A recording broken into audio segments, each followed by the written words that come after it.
The story begins with a young girl named Melanie. She's locked inside a dark room. Suddenly, she hears the sound of soldiers outside.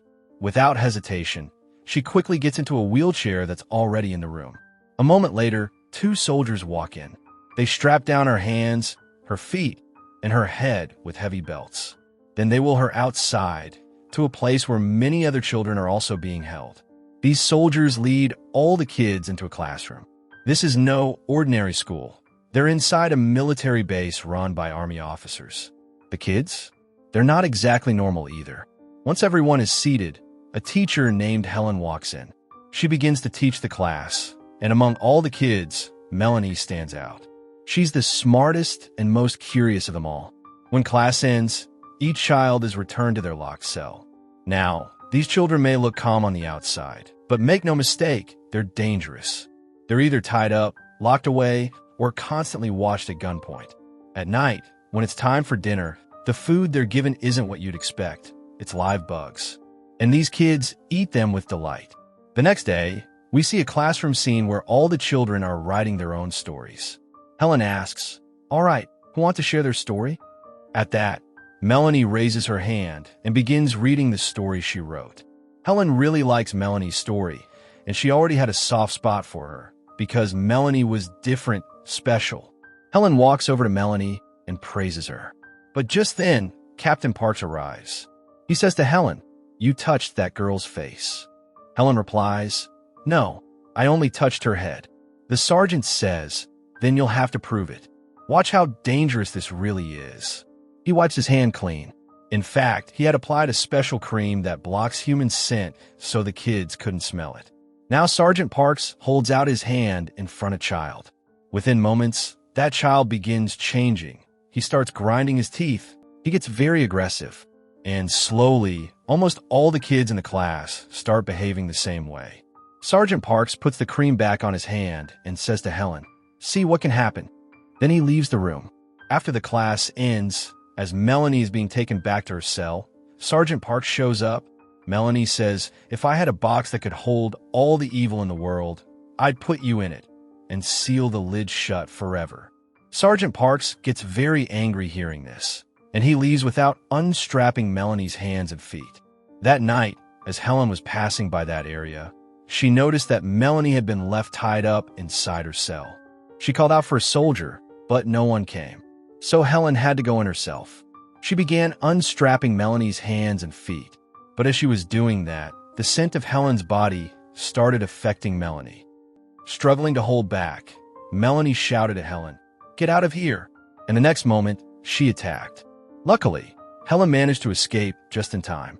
She quickly grabbed the scent-blocking cream and rubbed it on her hands and face so Melanie wouldn't be able to smell her. Slowly, Melanie calmed down. The next morning, Sergeant Parks came to see Melanie again. But this time, instead of taking her to the classroom, he brought her outside to a park area.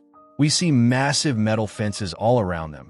And just beyond those fences, hundreds of zombies, known here as hungries. The army begins firing at them nonstop. You see, this is a time when a parasitic fungus has spread across Earth. A fungus that turned humans into zombies. It completely wiped out their ability to think or reason. And when one of these zombies bites a human, that person turns into a hungry too. After that, Melanie was brought into a lab where she saw something shocking. Inside a jar was a human brain, labeled with the number 13. Melanie instantly recognized it. That brain belonged to a child who used to be in her class, a child who no longer came to class, which meant that the child was no longer alive. Inside the lab were Dr. Caroline and her assistant. They prepared to give Melanie a sedative injection. But before they could begin operating on her brain, Helen arrived. She grabbed a cylinder that was lying nearby and pointed it at the doctor, demanding that she let Melanie go. Dr. Caroline tried to reason with Helen, but Helen wasn't listening. Finally, the doctor managed to distract Helen with her words, just long enough for 2 soldiers to sneak up behind her and grab her. Dr. Caroline told Helen, "I've had the same thoughts you're having many times, but I'm trying to create a vaccine for this disease. And for that, I have no choice but to do this." Melanie was taken away, but shortly after, a swarm of zombies attacked the area. The doctor's assistant was bitten by one of the zombies, and she, too, turned into one of them. Dr. Caroline escaped, but Melanie was still tied down on the lab bed. Now that the assistant had become a zombie, you'd expect her to attack, but she didn't. Because when someone turns into a hungry, they can only detect humans through the smell of their bodies. And since Melanie was one of them, her body gave off no human scent. The zombie assistant couldn't sense Melanie at all, which allowed Melanie to slip away and escape the lab. Once outside, she saw that the entire area was overrun. Hungries were attacking the soldiers, and the soldiers were firing back, trying to hold them off. That's when Melanie spotted Helen. When Helen tried to break free, they began to attack her. Seeing this, Melanie couldn't take it anymore. She launched herself at the soldiers, biting them both, taking them down. But the effort was too much, and Melanie passed out. Helen quickly caught her and held her in her arms. They were surrounded by zombies. And just as the hungries were about to attack Helen, an army vehicle arrived. Now the group had finally reached London.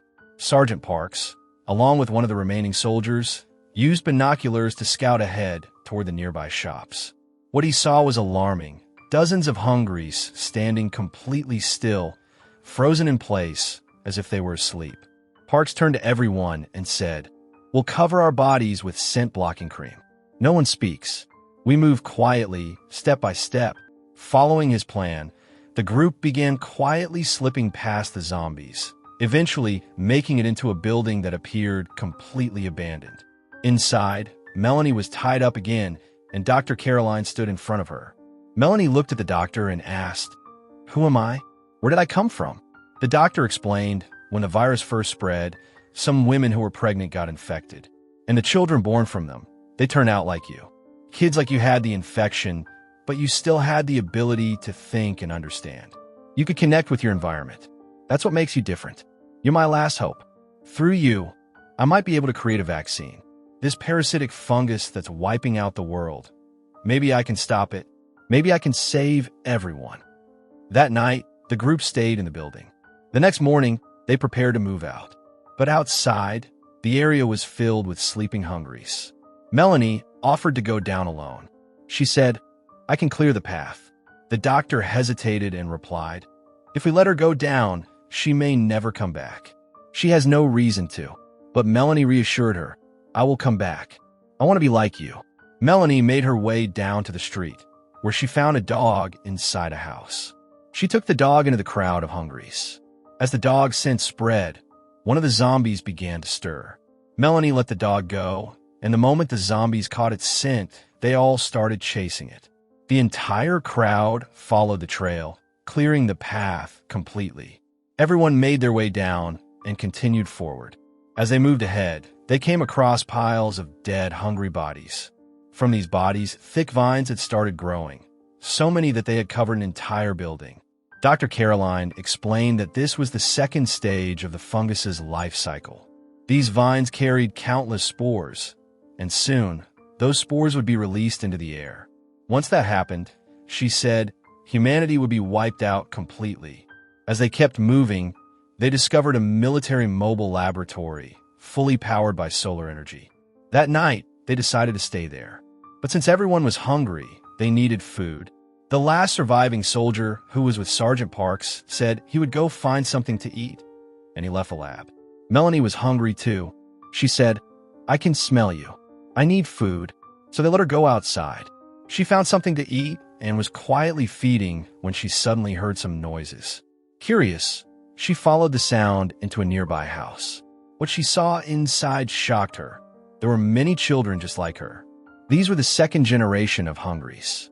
One of the kids noticed Melanie and signaled the others. The kids began walking out of the house. Melanie quickly realized what was happening. Those children were like her, and they were heading out to attack the soldier who had gone to find food. She rushed to Sergeant Parks and told him, "There are more kids like me out there. They're going to kill one of our team." Meanwhile, we see that same soldier near a store with some food cans lying outside. As he entered the store, those very children were already waiting inside, and they attacked and killed him. Soon after, Melanie, Helen, and Sergeant Parks arrived at the scene, but it was already too late. They understood now. It was a trap. Melanie said, this whole place was a setup. One by one, they stepped outside, only to see those same savage children who had just killed their comrade. Sergeant Parks raised his weapon, but Melanie stopped him. She walked alone into the crowd of children. There was a leader among them, a boy holding a baseball bat. Melanie confronted him and, using her handcuffs cleverly, managed to lock them around his wrists. Then she picked up his own bat and struck him, killing him. The rest of the kids, terrified by what they had just seen, stepped back in fear. Melanie had just saved her friends. They returned to the lab, only to find something strange. Dr. Caroline had put on a mask and released gas into the room, which caused all three of them to pass out. It turns out the doctor still intended to extract Melanie's brain and spine to make a cure. But Melanie hadn't lost consciousness. She sat up and said to the doctor, I'm far more advanced than you think. If you try anything, I'll bite you, and you'll become a hungry too. The doctor tried to reason with her. She said, I want to create a vaccine through you. Don't you want to save Helen, the one you love?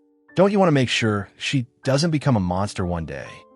Melanie paused, then replied, No. Hearing this, the doctor told her, Then you have to sacrifice yourself. Melanie appeared to agree, until she asked one final question, Are we alive? The doctor said, Yes, you are. And that's when Melanie understood. The future belonged to them, not to the humans.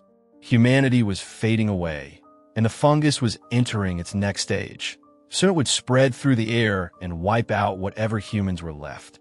Melanie refused to sacrifice herself. She told the doctor, Stay inside. That's the only way you'll be safe.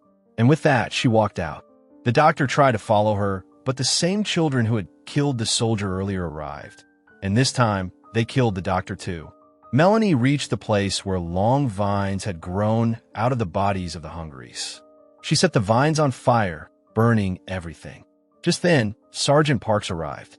Melanie looked at him and asked, Why did you come out of the lab? I had sealed the doors airtight. Parks replied, I came looking for you. But now that Melanie had burned everything, the air was completely contaminated with fungal spores. Sergeant Parks had become infected. Soon, he would turn into a hungry. Handing Melanie his gun, he said, I want to die like a human. So do me a favor, give me that dignity. Melanie understood and honored his request by shooting him. Back at the lab, Helen slowly regained consciousness. When she looked outside, she was stunned by what she saw. The next day, she brought all those second-generation children, kids just like Melanie, back to the lab. She now watched over and cared for them. These children had never spoken to humans before, so they didn't know any language. From inside the lab, Helen began teaching them.